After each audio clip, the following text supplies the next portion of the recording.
오늘 제가 말씀의 제목으로 삼은 것이 우리 교회의 2023년 표와 같습니다. 이곳에 다음 세대가 세워질 때까지, 그리고 그 뒤에 오늘 본문 구절을 인용해서 함께 하시는 하나님이라는 제목으로 정했습니다. 이곳에 다음 세대가 세워질 때까지 함께 하시는 하나님. 우리는 시간 속에서 우리가 살고 있는 이 삶을 살아가고 있어요. 특별히 이제 이렇게 해가 바뀔 때 되면은 여러 가지의 일들이 결심되어지고, 또 지난 날을 뒤돌아보게 되고, 또 반성할 건 반성하고, 계획 세울 건 계획 세워지는 것이에요. 그런데 해가 바뀌면서 저에게 와지는 감동은 뭐냐면은, 내가 계획을 하던 지난 날을 회상을 하든 간에 그 모든 것들이 확실하게 한 번씩 더 깨달아진다라는 거예요. 이건 잘했구나. 이건 고쳐야겠구나. 이런 계획을 세웠으니 이렇게 해나가야겠다. 올해의 말씀의 흐름은 이렇게 잡고 가야겠다라는 그런 것들이 확실히 이제 저한테 깨달아지고요. 또 그리고 2022년이 다 지나갔잖아요. 이제는 우리 새로운 한 해 속에 첫 발을 내딛었습니다. 그래서 2023년 첫 발을 내딛면서 우리의 앞으로의 미래를 향해서 걸어가게 되는 거죠. 막 첫걸음을 내딛고 있지만, 그리고 미래에 있는 이 2023년도 새해를 바라보면서 우리는 물론 희망이라는 것을 갖게 됩니다. 그것 또한 적지 않은 두려움도 갖게 되죠. 희망을 갖는 것 동시에 두려움도 갖게 되는 거예요. 올해는 우리가 준비하고, 아니면 우리 가정이 준비하고, 아니면 내가 준비하고 기대했던 일들이 꼭 이루어지기를 기대하면서도 좋은 한 해가 되기를 희망하는 거예요. 그런데 이에 반해서 어떤 일들이 우리에게 일어날지에 대한 궁금증들은 많이 있는 거예요. 나에게 어떤 일들이 이 한 해에 일어날까? 좋은 일이 있다면 두려운 일과 어려운 일도 분명하게 있을 거예요. 거기에 대해서 대처를 하고 그런 일들에 대해서 내가 어떻게 계획을 잡아야 될지를 우리는 마음속으로 다집니다. 이렇게 시작하는 2023년 새해를 위해서 하나님께서 우리에게 주시는 말씀은 우리를 홀로 두지 않으시겠다라는 거예요. 많은 계획과 많은 일들이 우리 앞에 펼쳐지겠지만, 그 많은 일들 중에 우리에게 기쁜 날도 있겠지만 두렵고 어려운 것들도 있을 거란 말입니다. 그런 날을 바라보면서 하나님이 이 새해 첫 주일 아침에 우리에게 주시는 말씀은 나를 홀로 두지 않으시겠다라는 거예요. 이 이야기는 무슨 이야기냐? 제가 조금 더 우리 교회 표와 우리 오늘 본문의 말씀을 인용해서 말씀드리자면, 우리를 홀로 두지 않겠다라는 것은 이 교회를 지키시겠다라는 거예요. 그래서 이 교회의 어르신들 외에 다음 세대들이 채워져 나가겠다, 그렇게 하시겠다라는 하나님의 계획을 분명하게 말씀하시는 것 같아요. 이 제 개인적인 생각이지만 저는 이 말씀을 읽으면서 그런 생각을 했어요. 내가 5절에 보면 내가 너를 떠나지 아니하며 버리지 아니하겠다라는 거야. 이 말씀이 뭐냐면은, 이 동화성결교회를 떠나지 않으시고 우리 이 교회를 버리지 않으시겠다는 거예요. 그러면 분명하게 이 다음 세대가 이 재단에 채워진다는 확신의 말씀, 약속의 말씀을 우리에게 주셨어요. 할렐루야. 저는 이 말씀을 받으면서 가슴이 좀 벅찼어요. 내가 여태까지 우리 동료 목회자들하고 얘기할 때 분명하게 나는 어떤 그런 걱정을 했냐면, 10년 후 우리 교회는 어떻게 될까라는 걱정을 했는데, 오늘 본문의 말씀을 통해서 읽으면서 아니구나, 내가 잘못 생각했구나. 나를 떠나지 않고 나를 버리지 않겠다고 하셨다라는 것은 앞으로 이곳에 다음 세대, 이 교회를 이끌어갈 다음 세대를 분명히 분명하게 채워주신다라는 약속이구나. 할렐루야. 이걸 받았어요. 그래서 마음이 얼마나 기쁜지를 몰라요. 그런데 이 본문의 말씀들을 쭉 읽어나가면은 제가 약속 받았던 이 말씀을 가만히 보면은 이 약속은 원래 누구에게 한 약속이냐면 여호수아에게 한 약속이에요. 당시에 여호수아는 모세에게라는 걸출한 지도자 뒤를 이어서 유대 민족을 이끌어나갈 지도자로 선출이 됩니다. 그런 사명을 위임받은 사람이에요. 한낱 리더를 돕던 지도자를 돕던 이 여호수아가 이제는 지도자가 돼야 되는 그러한 상황에서 하나님이 하신 약속의 말씀이에요. 걱정하지 마. 그런데 이 여호수아에게는 이 문제가 간단한 문제가 아니었어요. 왜냐하면 모세의 지분이 너무 컸던 거예요. 이집트에서 백성을 이끌어내고 그리고 홍해를 건넜고 그리고 광야에서의 여러 가지의 기적과 이적들을 통하여서 하나님의 살아계심을 말하고 하나님의 살아계심과 하나님의 도우심을 직접적으로 우리 민족들에게 유대 민족들에게 보여줬고 그리고 하나님의 말씀을 잘 따랐던 지도자 모세의 영향력이 너무 컸던 거예요. 모세의 지분이 너무 컸던 거예요. 그러니까 젊디다 젊은 이 여호수아가 모세 뒤를 이어서 지도자가 돼서 우리 유대 민족을 이끌려고 하니 걱정이 이만저만이 아닐 거예요.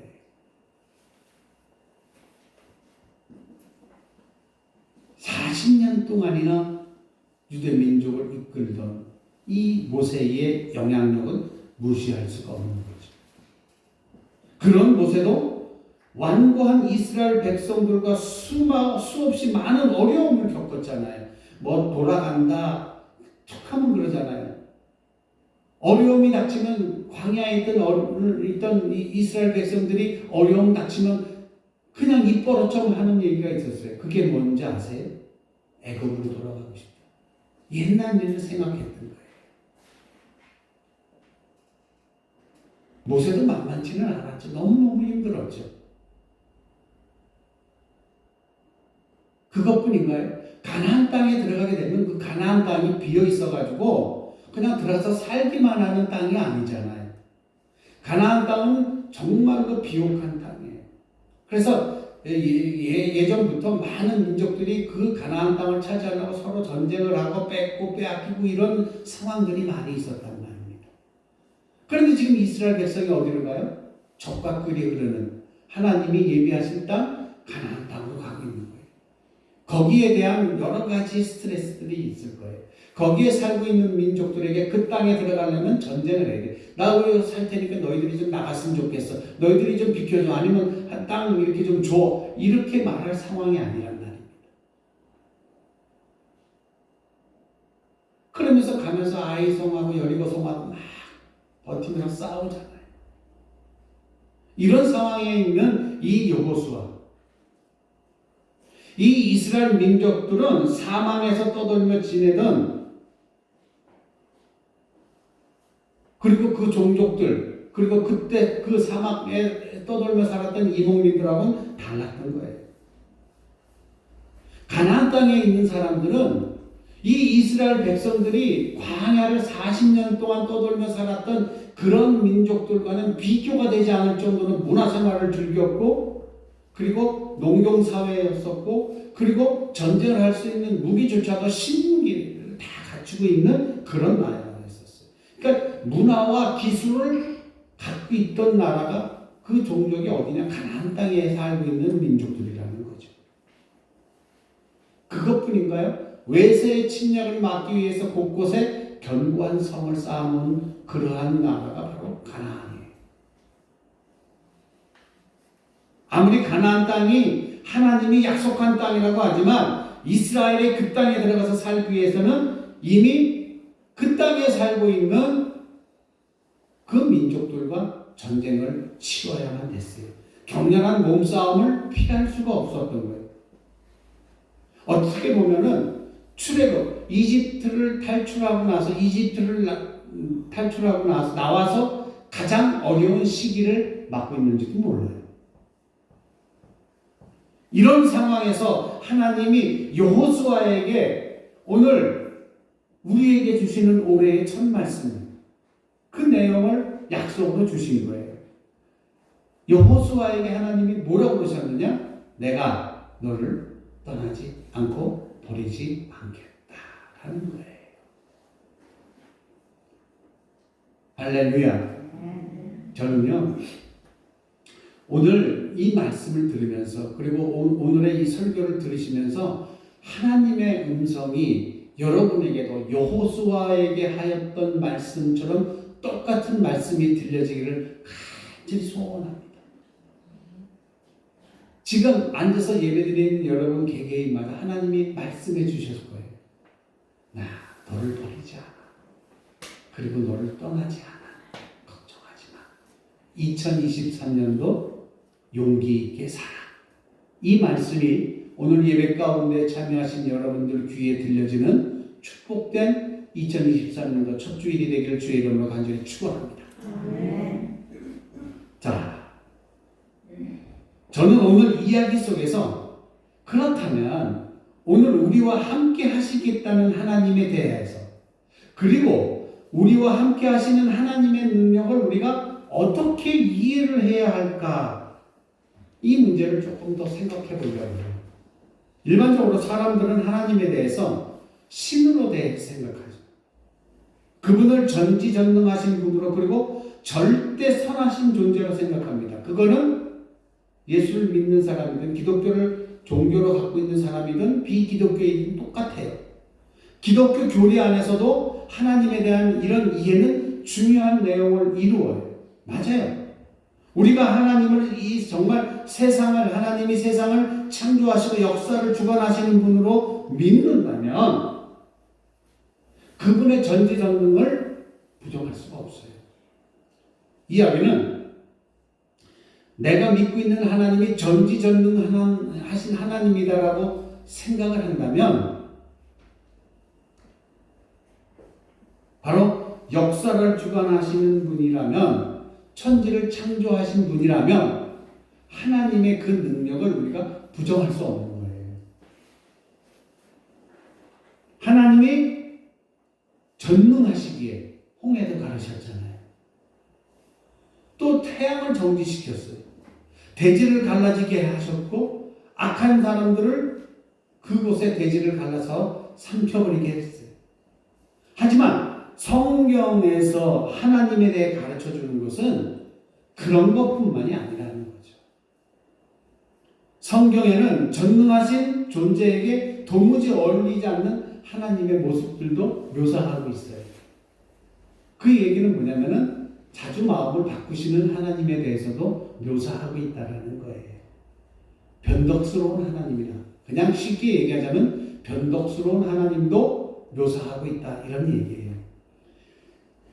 구약에서부터 신약 쭉 읽고 나오시면은 하나님께서 인간들에게 대해서, 그리고 인간들과 맺은 계약들이 많이 있어요. 약속이 있어요. 그런데 그 많은 약속 중에 지키신 약속도 많지만 하나님 스스로 그 약속을 깨버린 일들도 종종 있거든요. 그가 선택한 많은 사람에게 약속을 주시면서 계약을 체결했고, 그 계약을 체결한 많은 계약 가운데에 지켜주시고 이행하신 것도 있지만 계약을 파기하시고 지키지 아니하신 것도 솔찬히 있다라는 거예요. 그래서 성경은 우리들이 이렇게 계약이 파기되는 것들을 보고 성경은 뭐라고 얘기하냐면 다 너희들 잘못이다, 사람들 잘못이다, 이렇게 이유를 이야기합니다. 하지만 저에게 드는 의문이 있었어요. 그리고 여러분들도 듣고 의문이 생길 수가 있었어요. 전능하신 하나님이라면은 어째서 자신이 창조한 그 인간들에게 배신당할 수가 있느냐 이거예요.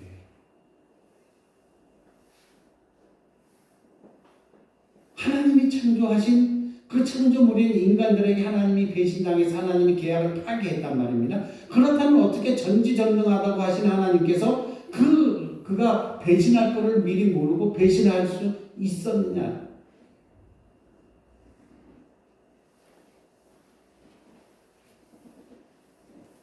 성경에 보면요, 하나님께서는 인간에 대해서는 때로는 기뻐하시고 때로는 분노하시고 때로는 한탄하셨어요.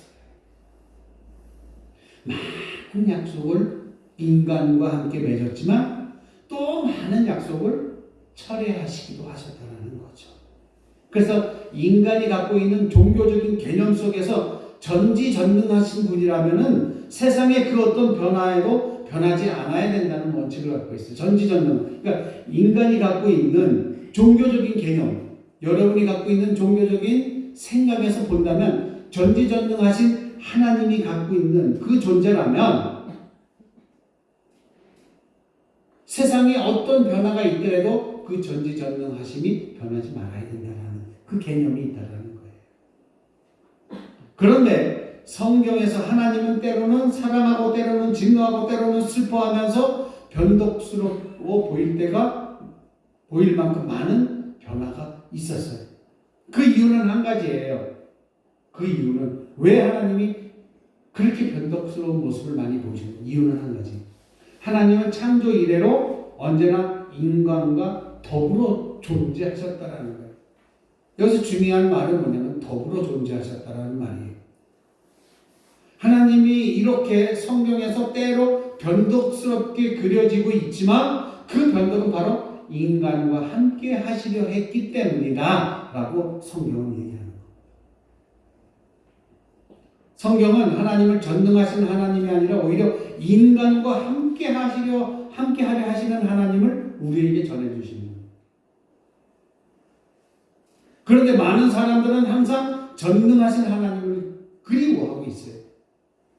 이 이야기는 뭐냐면은 우리가 절박한 상황에 처해 있을 때 그때 누구를 찾냐? 전능하신 하나님을 찾아요. 전능하신 하나님. 그 전능하신 하나님을 참 그리워했어요.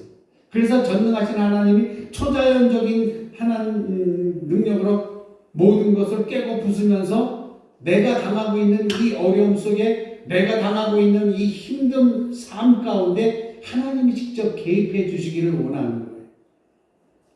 참 이기적이죠? 어쩌면 당연한 마음을 가졌다 이야기할 수도 있어요.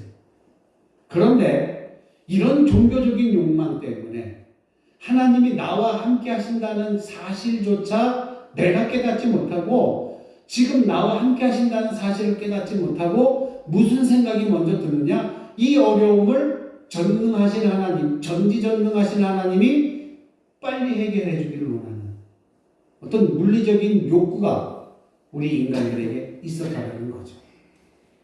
이런 종교적인 욕망은요, 우리 삶 속에 깃들어 있는 소중한 것들, 그 소중한 것이 뭔지 아세요? 하나님이 나와 함께 하신다는 그 사실, 그 소중함을 보지 못하게 만드는 거예요. 우리는 급하니까 저도 때로는 급하고 어려울 때 그런 마음을 가져요. 하나님이 이것 좀 도와주셨으면 해요. 이미 하나님은 나와 함께 하고 계신 그 사실 자체를 내가 잊어버리는 거예요. 저만 그럴까요?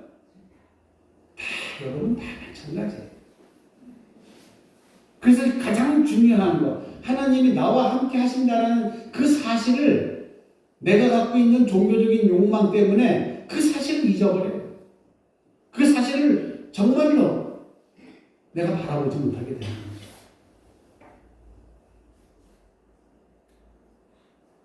그런 사실에 대해서 참 아름답게 이야기를 꾸며서 그리고 하나님에 대해서 잘 나타내게 된 이야기가 있어요. 성경에. 그게 뭐냐? 엘리야 이야기예요. 엘리야 선지자가 혈혈단신으로 갈멜산에서 450명의 바알 제사장과 대결해서 이겼어요. 그와 함께 하시는 하나님의 능력을 군중 앞에서 시원하게 보여줬어요. 그러나 이 일로 인하여 엘리야는 이세벨이라고 하는 여인의 분노를 사서 이세벨이 분노를 품고 보복하려 한다는 소식을 듣고 엘리야의 모습이 어땠어요? 그냥 후다닥 도망갔어요. 사막으로. 그리고 삶의 의지마저 잊어버립니다. 잃어버렸어요. 하나님을 원망합니다. 그에게 모든 게 끝장난 것 같이 보였어요. 이런 국면을 전환할 수 있는 유일한 가능성은 뭐냐? 하나님이 기적적으로 개입해 주는 거예요. 이사벨을 어떻게 하든지 죽이지 못하게 막는다든지 이런 거였던 거예요. 엘리야가 금세 생각해요. 막 생각하는 것이 이런 거였었을 거예요. 그래서 호렙산 동굴 앞에 나와 서 있는 엘리야 앞에 엄청난 일이 벌어지잖아요. 산에 큰 바위들이 조각조각 나오는 강한 바람이 불고 온 천지를 뒤흔드는 지진, 그리고 모든 곳을 삼켜버릴 듯한 큰 물이 지나갔지만 그 속에서도 엘리야는 하나님을 발견하지 못했어요. 하나님은요, 그렇게 크고 놀랍고 세상이 천지할 만한 그런 곳에 계신 것이 아니라 아주 세미한 음성 속에, 아주 작은 움직임 속에 나와 함께 계신다는 사실을 엘리야가 몰랐던 거예요.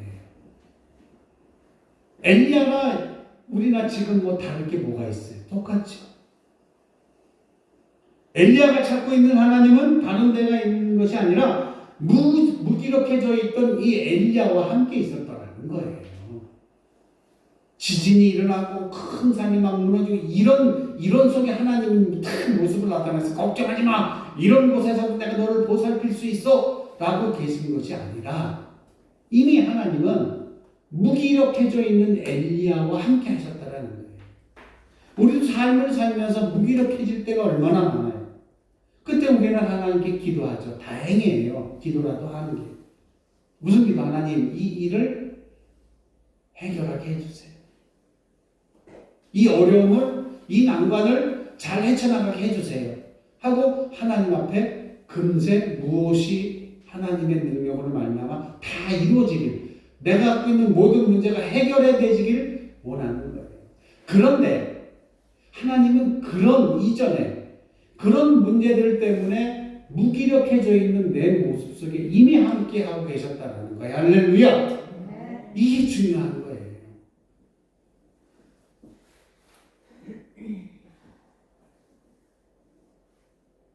호렙산에서 엘리야가 만난 하나님은 전능하신 하나님이 아니라 그와 함께 하신 하나님을 만난 거예요.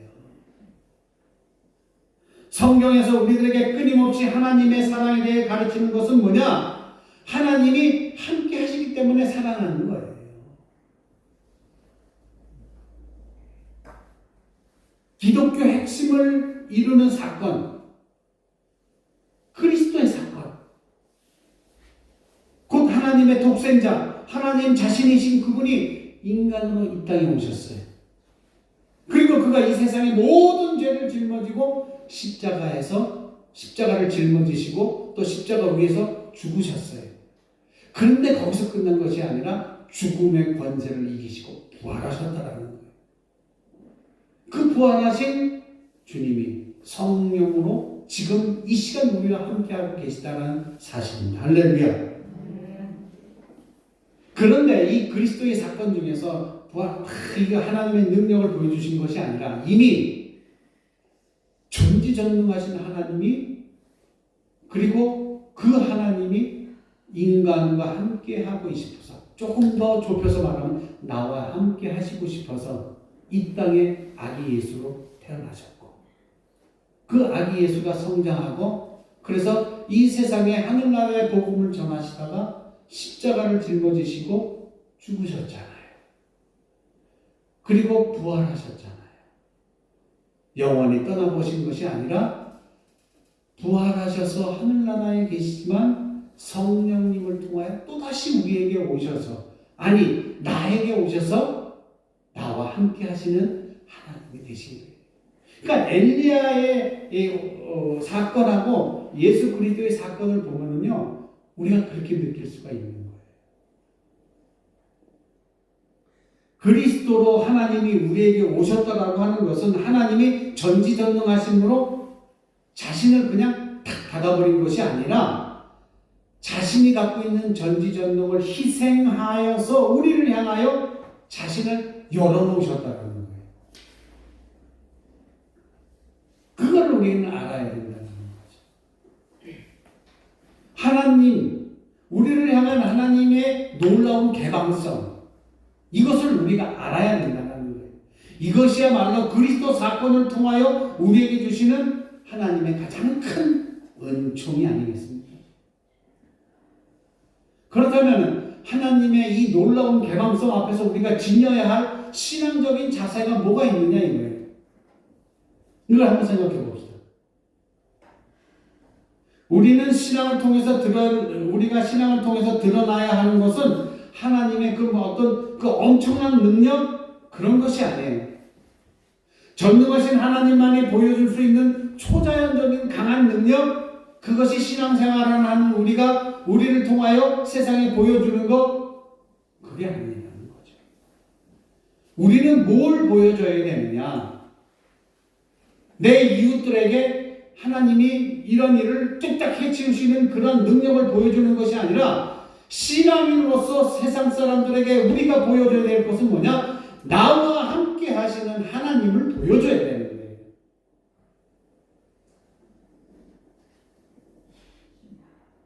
그것이 정말 값진 신앙이에요. 항상 나와 함께 하시는 하나님을 내가 보여주는 거예요. 왜냐하면 하나님께서는 바로 그것을 위하여 당신의 모든 걸 희생했어요.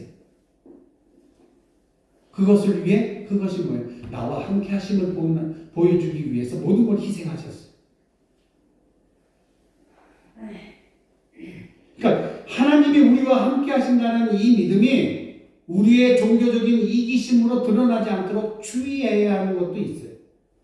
그 고귀한 믿음이 우리의 종교적인 기득권으로 나타나서는 안 돼요. 내가 얼마나 더 신앙생활을 했는데 이런 기득권, 내가 장로니 권사니 이런 기득권, 내가 집사니 이런 기득권, 이런 걸로 표현돼서는 안 돼요. 우리에게 오시는 하나님을 향하여 우리가 마음을 열 수 있을 때, 하나님은 우리에게 모든 걸 개방하셨잖아요. 하나님 안으로 들어갈 수 있는 자유를 우리에게 주셨잖아요. 그런데 우리는 하나님 곁에서만 빙빙 돌고 있다라는 거예요. 그리고 내 마음을 굳게 닫아버려요. 하나님이 내 마음에 들어오시는 것을 나는 원치 않아요. 내가 원하는 건 하나님의 전지전능함으로 내 앞에 있는 어려움과 내 앞에 있는 환난과 내 앞에 있는 고난과 내 앞에 있는 어려운 것이 해결되어지는 거예요. 하나님은 나와 함께 하시겠다고 늘 내 옆에 계시는데 내가 마음 문을 닫아서 내 안에 들어오시고자 하는 그 하나님을 못 들어오게 막는 거예요. 하나님은 당신에게 들어올 수 있는 것을 무한히 열어두셨음에도 불구하고 나는 그걸 못하고 있다. 그래서 산상설교에서 예수 그리스도께서 이렇게 말씀하십니다. 마음이 청결한 사람은 마음이 깨끗한 사람이 복이 있다고 얘기합니다. 이 세상을 깨끗한 마음으로 산다는 것이, 정말로 깨끗한 마음으로 신앙생활을 한다는 것이 얼마나 어려운지 우리는 잘 알고 있어요. 그래도 그것이 우리가 신앙인이기 때문에 가야 할 길이라는 거죠. 하나님이 우리와 함께 해주시겠다는 약속. 이것보다 더 귀한 것이 어디 있어요?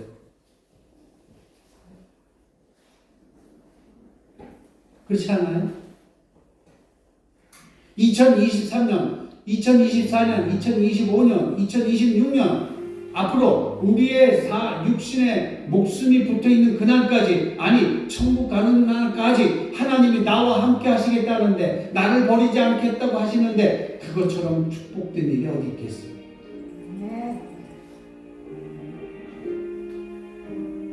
저도 받고 간다고요. 그래서 이 교회의 다음 세대가 세워질 때까지 함께 하시는 하나님, 우리 교회를 버리지 아니하시겠다.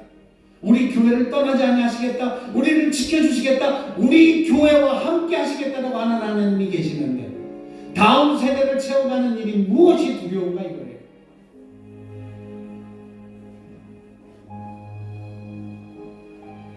이 하나님의 약속에 대한 굳은 믿음이 2023년도 첫 번째 주일 예배를 드리는 여러분들 마음속에 가득 넘치기를 주의 이름으로 간절히 축원합니다. 이 시간에는 통성 기도가 아니라 오늘은 제가 대표로 기도하겠습니다. 우리 다 같이 고개 숙이시고 함께 기도하시겠습니다. 주여,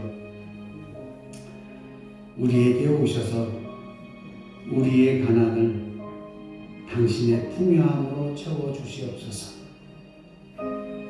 우리의 마음의 공허함을 당신의 충만함으로 채워주시옵소서. 그리고 우리의 추함을 당신의 아름다움으로 채워주시옵소서. 당신이 우리를 향하여 그러셨듯이 우리도 당신을 향하여 마음을 그리고 우리의 삶을 열게 하옵소서. 우리의 자신을 생명의 근원이시며 진리이시며 삶의 본질이신 하나님께로부터 피하여 숨게 만들었던 모든 담들을 허물어버릴 수 있는 용기를 주옵소서. 우리 인생에서 만나는 모든 두려움을 우리에게서 거두어 주시옵소서. 또 우리가 당신 앞에서 갖게 되는 부끄러움들도 거두어 주시옵소서. 우리와 함께 하여 주시는 하나님, 오셔서 우리를 당신의 능력으로 부여하고 굳건하게 하시며 우리가 당신에게서 인생의 큰 기쁨을 누리게 하여 주시옵소서.